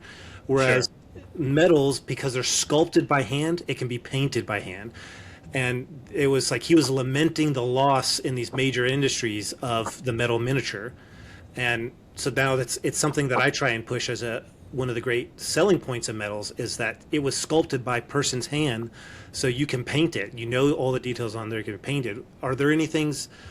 Do you agree with that, or what are your thoughts on the strengths and the weaknesses? I definitely do. I definitely do. I mean, I love metal. I don't like dealing with the plastics. I can understand their appeal, especially if you're carrying an army of stuff. If you're carrying stuff into a convention to do as a game master, and you're doing a lot, and you have a lot of figures, with metal, you're basically using some kind of cart to carry your stuff in. Whereas with plastics, you can carry them typically, in a shoulder bag, right? That's probably the only downside I see. Typically, you talk about, all right, metals will bend. Okay, they'll bend, but they typically will bend back. And if it's a decent alloy, it's going to go back and forth quite a bit. A lot more resilient than plastic typically. I think that there's just something about dealing with a metal figure, especially a well-cast metal figure that doesn't take a lot of time to prep. Because I don't care what anybody says, but putting together a figure, a multi-part Napoleonics figure, saves me 0 time compared to a metal figure. Okay? I don't understand what the appeal is. Most of the time, unless you're playing skirmish, most of the time you don't need 1,000 different poses, right? Yeah. But so I can understand, these guys like to convert stuff and mix different box sets up, especially on the fantasy side. I mean, I would say that the people that are coming from GW into that, into the Frostgrave / Oathmark type box sets, where a lot of stuff, a lot of the fantasy stuff, probably have a lot more. Or a lot more jazzed up about converting stuff. I've heard, I've heard and I've seen some of the resins, some of those new resins that are done with the injection molding type machine, almost like an injection molding machine, that some of the big brands are using, and I don't think they're that great. I think that the detail isn't that great. It's like everything else. You could have a metal miniature, and if you let your molds go to crap, they're going to produce crap. All right, and the same thing happens with those. If you can produce crap. Okay, I always try to catch everything. I don't always catch everything. Sometimes customers will tell me, hey, something has gone bad or whatever, and I have to go and get a mold remade. But I try to catch everything before something happens. And all I can tell you is that if a company doesn't have good quality control, it doesn't matter what they're made of. It's still going to come out like crap. And plastics, if they run the machines too fast and too hot, they'll flash. The mold lines, yeah. Mold lines happen because because of them doing things wrong. Okay. Mm-hmm. And if you do it wrong for an extended period of time, it gets worn into the mold. Doesn't matter if it's a metal mold or if it's a rubber mold. I like both as a I would say a historical wargamer, veteran historical wargamer. I like both. I think they both serve their function. But man, to both of your points, I just do agree that some of the sculpting, especially like by Paul Hicks and everything, is just awesome in metal. It's highly detailed. I do like the heft of it. As me and Wyndehurst being in the military, it does suck moving, every 2 years. And our lots of boxes of beautiful miniatures we bought from Brigade Games, putting those in totes every 2 years and moving them does suck. But it's a good problem to have. I think there's a happy medium in the world, but I do think I co-sign all of the points that you made on metals, especially on that. Is there anything else on this topic before we move into the next one with industry perspective? I'll let some of this we've talked to, but I'll kick it to Wyndehurst to talk with you, Lon, about it. Yeah, so the first one there is just like, has Brigade Games changed as the hobby has changed much over the years? Yeah, well, basically mostly historical, and then starting to do some fantasy stuff. I mean, that's the big thing. The change I'm going through now is that I've really reduced the amount that I import as far as metals are concerned, because I'm concentrating on my own ranges. So, that makes sense. It's not because of tariff. It's because I don't have exclusives anymore. And at one point, like I said before, I was selling. Something would come in, I would sell 20 of each pack that was new. In a month or in a couple weeks, and then I'd have to reorder, and that doesn't happen anymore because they pretty much get sold to everybody now. So, which is perfectly fine. I understand industry evolves, but I have to evolve with it, and with that is me expanding my own ranges. So yeah, Good. My only question is we talked about the company, the challenges and stuff, and I think you've nailed that down, what they faced. So I do think we've talked about that. And I think your evolution as a company shows hey, that's why you've been here 25 plus years. Hey, you made the right changes, you did these things. Not to say, you said you got scuffed up sometimes. That happens, right, in any business. But you've been able to survive and thrive in some of those changes. With online retail and social media and everything like that, it does seem to be impacting the hobby. I love your comment about people asking Google, what do I paint these things? Which I myself am guilty of. So, Lon, I feel very convicted by your statement, and it's a fair statement. But Rick Priestley, when we're talking to him, he's yeah, you can just go on the bolt action page, and people don't read the damn book. They're just hey, where's this at in the rule book? And I know the frustration can kind of grow with that. I see a lot of goodness in it. I see us even meeting you, Lon, and being connected through social media, talking, having this what I felt the community boards and the message boards used to be in the early 2000s and stuff is you kind of were able to get, if you didn't have people in your local town like you may have in the EU or UK, you were able to connect to those periods. What else? What other transitions do you think is that doing with online and social media, and what other benefits is it having, and maybe even from the business side or from, are you selling in markets that you previously would never have sold in, just based on, I don't think so. I've been selling internationally forever. So has it increased? Yeah, it's increased. Believe it or not, when Facebook first did, originally you didn't need there was no business accounts, and eventually they had business accounts. So I had one of the first business accounts, and they started things where you had to, if you spent money, you basically, to advertise your site, the whole point was to get likes, right?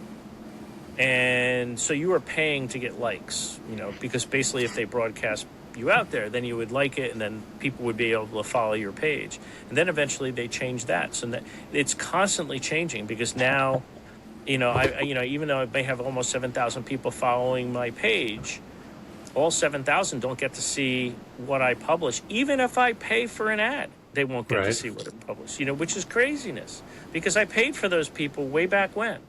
Zuckerberg. Yeah, Zuckerberg. He sucked all that money out. But and it was also a lot easier when I used to, I've done, I think, 13 Kickstarters. Hopefully another one in another month or two. But I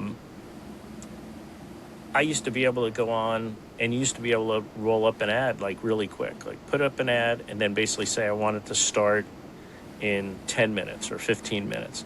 Now you have to wait for them to approve it, and sometimes that could take a day or two. And then when you're doing a Kickstarter and you're trying to hit goals, it's you can't do that. It's just not possible. It seems like it might have I did some advertising during Black Friday and Christmas and stuff, and it seems like that they were pushing it faster than normal. But I'm hoping that that's a good change. But it is one of the one of the only ways you can really get your name out, other than doing your own email list. So posting on boards, that type of thing. But you heard it here, folks. You heard it here first, kids. The Brigade Games TikTok is coming soon. Lon's gonna keep expanding. Are you active on a lot of the Facebook groups? Because there's a couple other manufacturers I see who, they'll come out with a line or something, and they'll go and they'll share it in a whole bunch of different the groups. Yeah, and stuff. I try to do it and hit a bunch when I come out with stuff, and try hit a bunch of the groups and stuff. Some of the groups require the moderators to say yes, it's okay, as long as you're not totally spamming them all the time and stuff. So obviously, if somebody paints something that I of mine that I see, I try to push that around as well, because everybody likes to see nicely painted figures. Yes. Amen. So, but before all that, how did you really go about advertising much before Facebook really was? TMP was really, I was one of the first advertisers on TMP. Page, yeah. So that's kind of dead. It's sad. I want to put my it head is sad, over and my the thing is that I told him a long time ago, once he allowed people to post, if I placed a news story, once he allowed comments on the news story, that was the downturn as far as I was concerned, because there was no benefit. Yeah, there's no benefit for me to go and post a story, because I wasn't allowed to then post again anywhere in any of the forums, putting links. And then if somebody posted something negative, it stayed up on my news article. And I said, why not just continue what you were doing, which was make somebody create a whole nother topic? It's only 2 more clicks, but at least they had to do something about it. And he wouldn't relent. And I was just like, okay, well, so I'm not very active on there anymore. Unfortunately, I don't always have a lot of time, but if I go on and post something, a lot of times it's on Let Adventure or whatever. So that's my go-to, other than Facebook, is Let Adventure. And a lot of times you see the stuff on TMP. Bill has permission to go and pull my stories from my, or releases from the newsletter and stuff like that. So he goes and does that. So. Well, I really love Facebook because of the groups and everything, and you could connect, and it almost reminded me of the forums in that sense of where you had those groups, you could talk, people would share links and everything. Me and Wyndehurst have the privilege of PCS and traveling the country every once in a while, and overseas, and Discord seems to be like popping off, and Discord's got a couple good ones. There's a couple good ones in Discord. Yeah. My problem with Discord is this is why I don't like Instagram or like TikTok, is it becomes like you can't get anything out, because it'll just get oversaturated with like stupid comments or things like that will get buried, and that's why I still like Facebook. I'm an old crotchety man is what some people tell me about that, but I'm just like that. I hate that. I want to shift topics now, because we talked a little bit about like your transition and the growth. But I want to shift to the community and hobby growth. We've talked about the success of Brigade Games and how you've kind of always stayed at the cutting edge, and how I'm sure you've had lean years, you've had expansive years, and things like that with economies alone.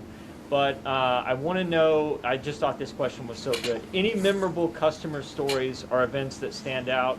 You can say positive or negative, but I'm just with you being a distributor.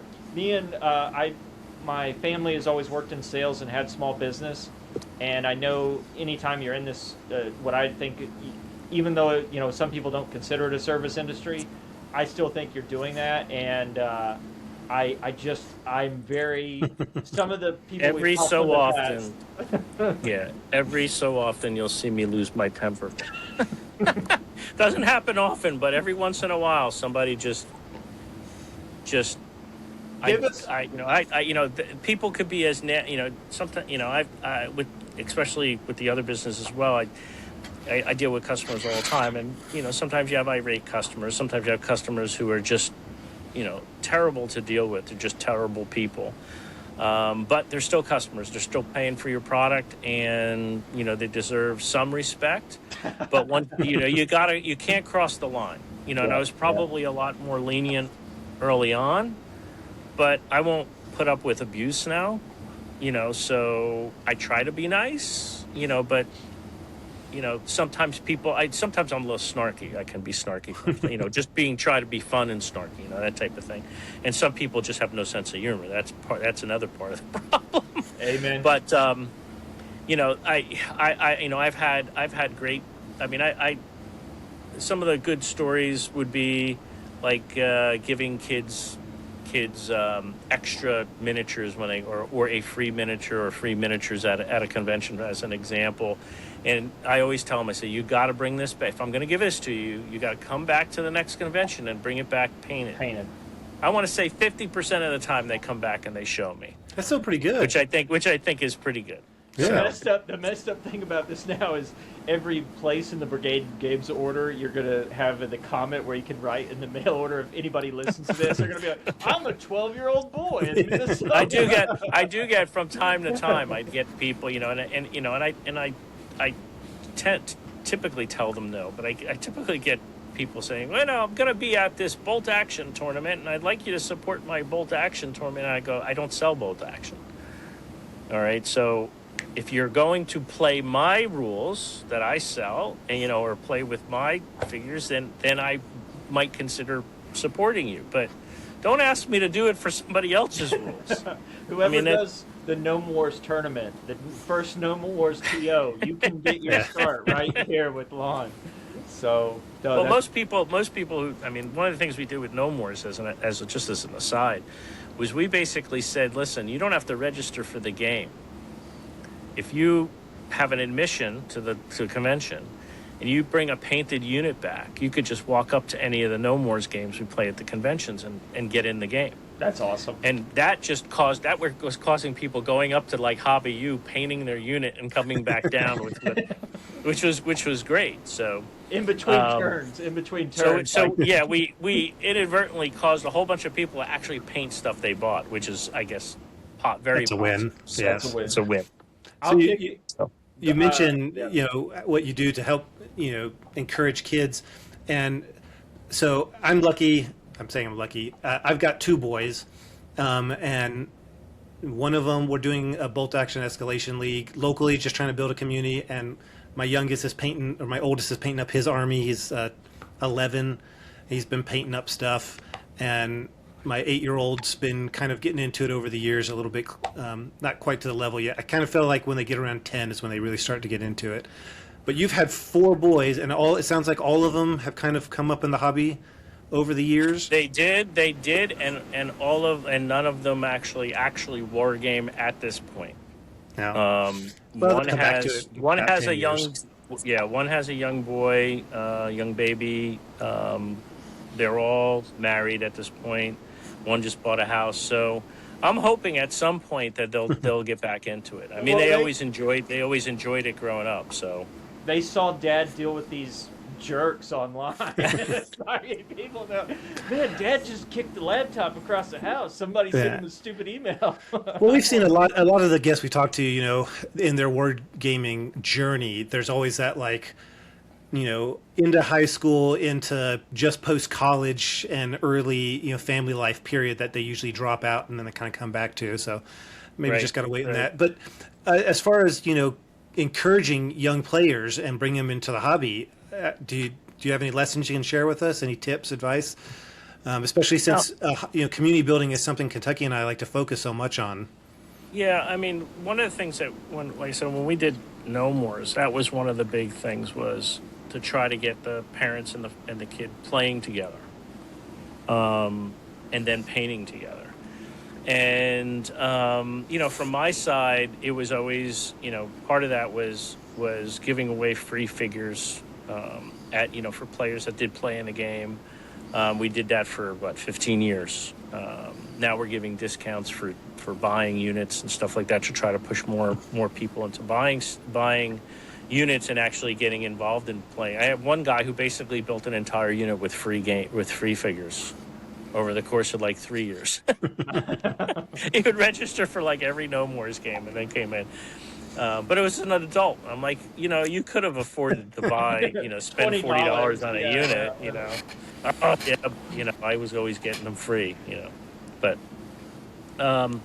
yeah, I think that anything that you can involve them in. I mean, my oldest boy, from the age of probably 8, was gaming with me at some of the conventions. In fact, he helped play test Grand Armée with Sam Mustafa. Yep.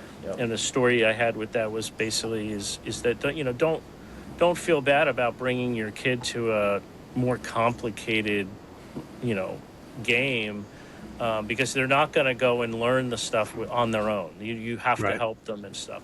Now, my son, I was, he was one of those that was very driven. He read the whole thing like front to back before he even got there. And I dropped them off, and Sam said, hey, how you doing? How you doing? Oh, Logan's playing this game. Great. He goes, Logan will be the Austrians. And all these old crotchety guys at the table are going, oh, he's going to be the Austrians. We're going to play against a 10-year-old kid. And Sam goes, don't worry about it. Logan's going to win the game. And they looked at him, and he was like, there's no way he's going to win the game. Came back 4 hours later. The guys were all like this. Logan is like mopping the last little bits up and stuff. And I'm like, how'd he do? Oh, he did perfect. He played exactly the way I would have played it. And I'm like, so That's yeah, awesome. I mean, you don't put anything past the kids. You just got to involve them in the game. And, early on, they got to play things that are fun. That's what they got to play. Yep. Like I said, the Zulu on pie plates. The Zulu is on pie plates to maneuver all the Zulus up. And so I thought that was brilliant. And that guy, the guy who was GM in that game, he was always involving his young kids. Were about a couple of them. He had 2, and they were the same age as 2 of mine. And so they were constantly playing games at the conventions. And Mike, that's how my boys grew up with doing that. So. I would definitely bring them when they're age appropriate to bring. So, yeah, no, that's perfect. I want to shift now to our last kind of section on this, and as we wrap up here and get to the last 2 sections here, current projects and future plans, and kind of going in. What are 2 exciting releases? What are stuff that you can tell us on here? And if you haven't, this is my last pitch for the listener and viewer: is Plains Wars is just amazing. The models that I have from the period are just outstanding. I bought the, like I said, the Chuck Wagon and some of the other kits on there, and that is such an awesome set. The Indians that you have in that, the U.S. Cavalry, everything in it about it is just amazing. I think Wild West is a easy game to get into for historical, non-historicals. Definitely. It's perfect. So it's my pitch for Brigade Games and what he's doing on that. But yeah, what's new and exciting coming up that nobody's heard about? We've got our listening caps on. What's something? I won't tell you specifics, but I have a game coming out, probably Historicon. That's what the target is. It'll be a wagon based game. I have and there'll be rules and figures. So I have a Kickstarter I'm working on, which I think 1 or 2 people have done similar ranges before, but very small. But that should be very unique, I think, and hopefully it catches fire, which would be great. Based on a movie, based upon a historical period. I have a bunch of. Hold on. You have a Kickstarter based on a movie in a historical period. Lon, give me something. That could be anything. That could be the Emu Wars. Far East. Far East. Okay. That help? That helps. That gives me something. I'm on my edge of my seat right here. I don't even have master castings in my hand yet. I'm waiting for master castings so I can start doing some inking and things like that. Okay. I have, like I said, the wagon game. I have a set of rules that I'm working with Pete Panzieri on. He wrote a set of rules for Plains War. So there's it's going to be pretty expansive. He's written a huge set of rules, very comprehensive for the period. I should have a bunch of targeting Historicon, looking for a bunch of Plains War stuff that I'm going to hopefully have done by then, and a bunch of new AWI releases that I'll have done by then. Did I say Russian Civil War stuff? Some Ooh. Russian Civil War stuff, some Back of Beyond type stuff. That's Those are probably closer than the other stuff. So I love. First of all, I love Pete. To your point, Pete was when I was a young boy at Historicon and Cold Wars and all of Fall In. He would run those big games. He always let me come up and play. He knows my dad real well. And then it was while I was in Fort Bragg when I was with 18th Airborne Corps. His son came up and played in a bolt action tournament I ran and won an Army. Like Pete is just an amazing human being. If anybody knows him, Pete Panzeri, he's just an awesome human being. If he's GMing a game that you're playing, he's been doing some Plane Wars stuff. He just picked up a whole bunch of Indians to add.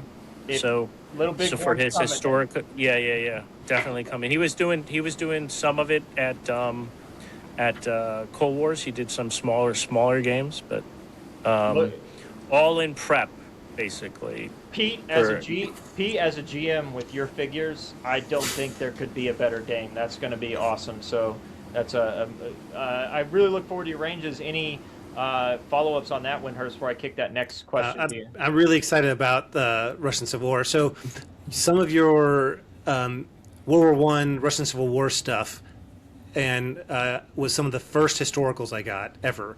And to go along with Contemptible Little Armies. That was my transition into historicals, into wargaming. And I own all of the Contemptible Little Armies and all of the Chris Pierce rules. I got them from you, is where I ordered them. Okay, because that and Iron Ivan I bought from. I actually just bought out my partner in it. He's been my partner in it for almost like 15 years, which was Rat Trap Productions, Rich of Rat Trap. He's just at the point where he's ready to throw in the towel and said, hey, do you want to buy me out? And I bought him out. So, I own all that. So I'm really excited because that's you talked earlier about just kind of like niche, like find the game that scratches your itch. And I've always loved the kind of far-flung theaters or conflicts that were the sideline, like Russian Civil War. And I felt kind of like French Indian War was kind of like that because all of the focus was on the main in Europe and everything, and those are two of my favorite periods and you carry them. Actually, that kind of leads in. So, talking about Rat Trap, where do you see Brigade Games in 5 to 10 years? I mean, you said you're in your 60s. I mean, how long you want to? 62. Hopefully, only have a couple of years left of work, and then then I would do Brigade. Full time. And then who knows? I'm just creating my own, creating more ranges. So that's really what it comes to, flushing out and creating more. So that's the plan. I like it. Lon, this has been a great talk with you. Really appreciate you giving us the time on this. I'm really your thoughts about the hobby. You've seen it obviously as a war gamer growing up, and it transitioned. You getting involved in it, and then I think you transitioning with it. Your stories that you said are just kind of timeless in that sense, and then the one thing that I think is very genuine about you and like keeping the perspective on fun and having fun and like getting people to the tabletop and making it social, that comes through just in about every period and every kind of transition that we talked about, and I think that's why you've maintained being a success when we've seen stores come and go, and so that's awesome.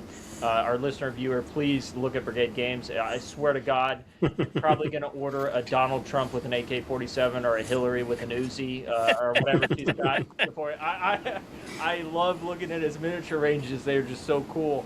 But we'll move to our next section, which will be kit bag, and so we're wrapping up the interview, Lon. But this, what we talked about kind of earlier on here is in kit bag, me and Wyndehurst, we share our stories with our veterans. Like you're the, I wanted you to say that when we were like, hey, how do you get people into the hobby? And I wanted you to be like that Sergeant Major Chumley, and we were soldiers, like, how's the weather, Sergeant Major? And you're like, what do I look like, a weatherman? I want you to be. but you can tell, Lon's snarky, but he's not a jerk, and so. We asked Lon even before we came on here, like, hey, what do you have in your kit bag? And we went through the things we've done in the past with light kits and storage and stuff. And so optics is something that we've talked about. And so Lon has a, like the dentist eyeglass kit, and we've seen a lot of people use them, and everybody that I've seen use them. Wyndehurst even has one, but they're just amazing. That's what he does his painting on. Yep. Yep. How much does that run you? How much does that run you? I think that's like maybe $30, $35, something bad. like that. That's pretty. You know, I would say if you have no issue painting right now, that's great. At some point when you hit 40, that's going to start to all go downhill. Don't wait to invest, because it makes a world of difference. And so, again, to people that are just listening to the podcast, like the eyeglass sets that have magnified optics on it is what we're talking about. And there's a variety of these are lighted. Yeah, and they're lighted, and they've usually got several lenses on them that you can interchange out. I tend to like the ones that only have the band, that the strap that goes on the side and the little nose piece. There are ones that wrap around your head. I find those a little less comfortable. And I've had probably, I don't know, half a dozen of them over the years. So I'm gonna pick one up. I'm gonna pick one up. Yeah, I'm gonna say $35, something like that. My wife's gonna come down and here. It's chargeable with USB. So I'm gonna pick one. I've found sometimes if I'm doing a big stint of painting, I almost get eye fatigue, trying to look close, and your eyes are just like, oh, man, what do you want me to focus, bro? Like, make up your mind. And sure. I wonder if something like that would help alleviate when I that a little bit. When I paint, I like I said, I don't paint that much, but when I started Zooming during COVID, so then that's when I really picked up the paintbrush again. But what I tend to try to do is I'll do a little bit of work with the head gear on, and then I'll take it off and I'll do some priming or prepping or whatever, gluing down stuff, and then I'll go back to it. So to try not to really fatigue my eyes too much. I make so many mistakes, painting. I have to go back. I have to wait for the paint to dry anyway. So, I have to go back and touch it up. So I'm trying to hide my mistakes. I put a shield on that or put something. Yeah, I'm very persnickety. That's probably why I don't paint very fast. But I'll kick it back to Wyndehurst. So our last section that we do is scouting report, and Wyndehurst is going to talk us through kind of what's in the hobby table and what's on the game table, and then we'll kick it to me and then to you, Lon, so you can kind of see what these look like as well. But I'll kick it to Wyndehurst. Yeah, so we kind of do like what's really close ahead and what's a little bit further off. So I've been working on World War II Australians. And I need to ask, because I haven't checked, do you have in your Pacific range World War II Australians? Because I'll have to check. Sculpted by Mike Broadbent.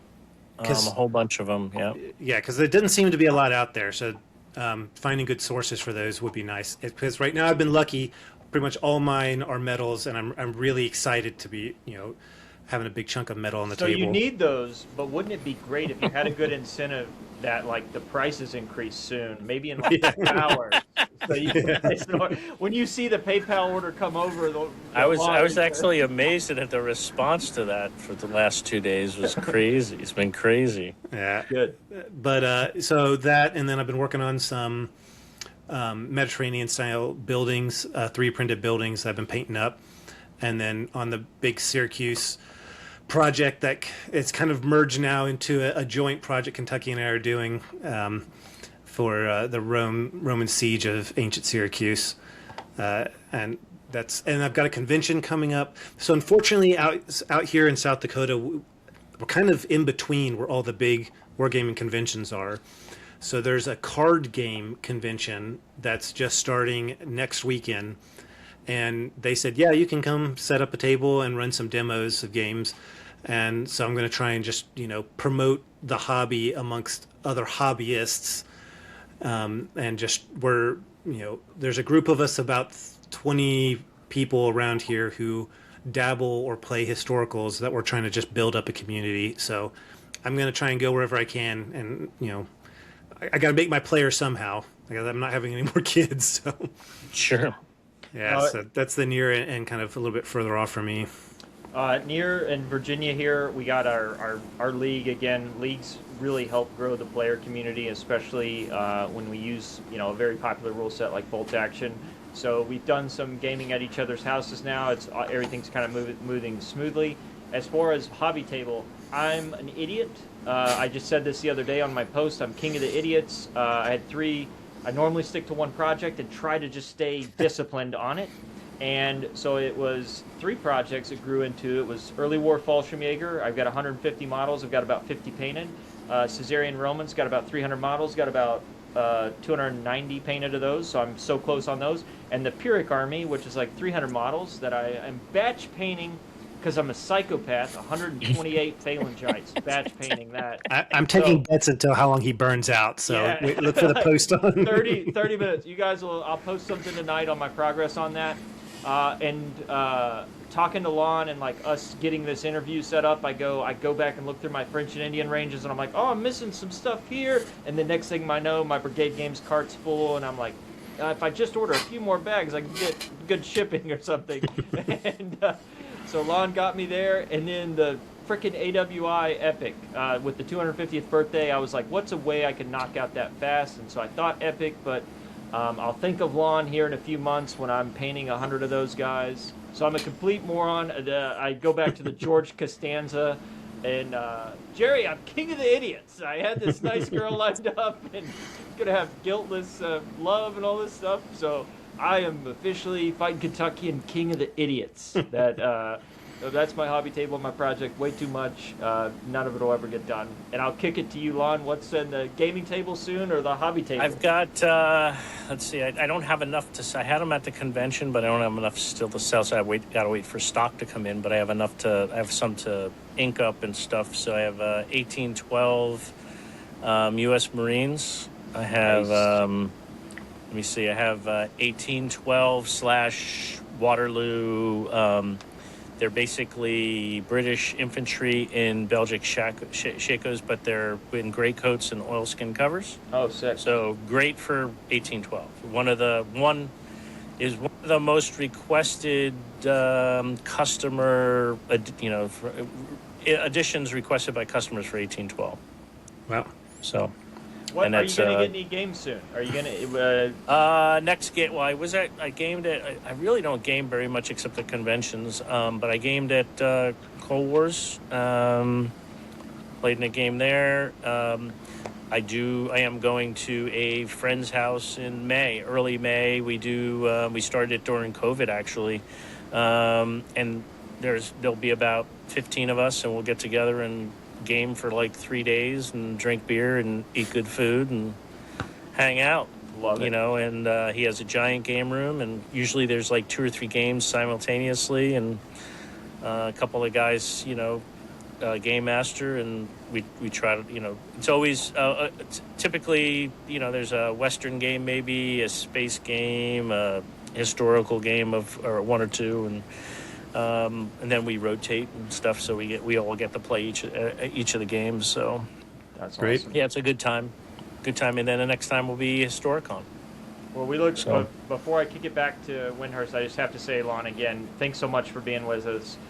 Huge fan of Brigade Games. Again, to the listener and viewer, please go to that site. That stuff is awesome. I swear to God, you'll just look at new periods on there and all the offshoot stuff that he does. Lon does it really well and is genuine. You can tell just in this interview, he hasn't said too much snarky stuff. Wait, Lon, I'm going to send you some emails and you're going to be pissed off. But no, check out Lon, and you can see him at some of the Eastern cons. If you go there, definitely go by his booth, what he has, and we really look forward to what Brigade Games is going to do in the future. You've heard it here with some of the Kickstarters and things he's got boiling. I'll kick it over to Wyndehurst for any other comments, and Lon, final comments, and Wyndehurst will close this out. Lon, do you have anything? Final comments before I send us off?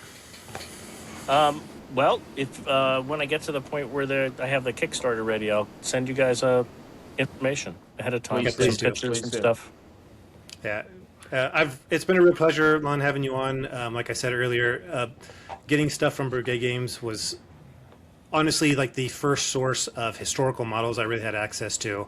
I didn't have a local store that really carried a lot of historical, and one of the blessings from this podcast is getting to sit with individuals who have been in the wargaming community as long as you have, and it's just so nice. Like Kentuckian's like, oh, this interview, it'll be quick. I was like, dude, if he's anything like any of the other guests, he's going to be a like-minded soul, and we're just going to want to BS for hours. Like, I what? mainly say that so Wyndehurst's wife doesn't get mad at us, and he can show the messages like, yeah, Matt said we'll only be on for like an hour or so. And 3 hours Like, it's later. never going to happen. We're just going to, and and I'm sure if we were nearby, we'd all love to sit down and have some beers and play some games. You seem like a great Maybe guy. you guys will come up. Maybe you guys come down for Historicon.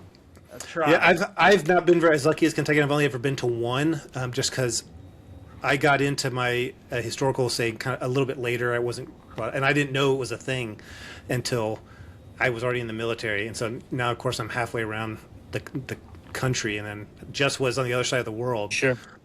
So hopefully I'll get there soon. It was like I went every year from age 4 to 18, and then military, college, and all that other stuff got in the way. I went back sporadically, and then I've been stationed. I'm stationed in Virginia right now, and it's my job, I will say, is keeping me from I meant to go to Fall End and just could not make it work, but. I really do. Well, and especially since it's moved, I'm going to miss the coffee stains and the disselfink and the banter and the yelling and everything. But yeah, I look forward to getting to one of the closest ones soon. Yeah, it's something we've talked about doing with On Patrol, is trying to get out to some of the conventions together. So hopefully we'll see you at Historicon in the near future, next couple of years. But again, thanks for coming. Great. And as we like to say, grab your sword, your shield, your belt-fed machine gun, and join us on the next On Patrol. Dismissed. Thank you, gentlemen. Cool. Thank you. Enjoyed it. Now,